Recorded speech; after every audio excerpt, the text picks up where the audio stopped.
నేడు రాంచీలో Bharat versus south Africa జట్ల మధ్య జరగనున్న తొలి వన్డే మ్యాచ్ జరగనుంది. మధ్యాహ్నం 1:30 ఈ మ్యాచ్ ప్రారంభమవుతుంది. తాజాగా ముగిసిన టెస్టు సిరీస్లో సౌత్ ఆఫ్రికా చేతిలో 2-0 తేడాతో ఘోర పరాజయాన్ని చవిచూసిన టీమిండియా ఇప్పుడు వైట్ బాల్ ఫార్మాట్లో పటిష్టమైన ఆరంభాన్ని ఇవ్వాలని చూస్తుంది.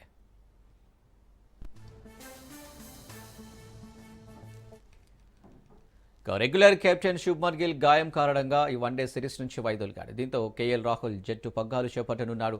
గిల్ కోల్కతాలో జరిగిన తొలి టెస్టులో గాయపడి గువాహతిలో జరిగిన రెండో టెస్టు కూడా దూరమయ్యాడు. అలాగే ఆస్ట్రేలియా సిరీస్లో గాయపడిన వైస్ కెప్టెన్ శ్రేయస్ అయ్యర్ కూడా ఈ సిరీస్కు అందుబాటులో ఉండటం లేదు.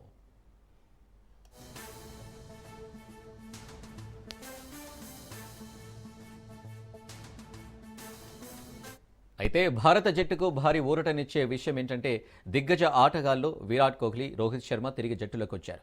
ఆస్ట్రేలియా సిరీస్ తర్వాత వీళ్ళిద్దరూ ఆడనున్న తొలి వన్డే సిరీస్ ఇదే.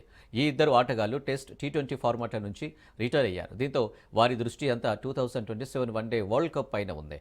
రాబోయే వన్డే సిరీస్లలో మంచి ప్రదర్శన చేసి ప్రపంచ కప్లో తమ స్థానాలను సుస్థిరం చేసుకోవాలని చూస్తున్నారు.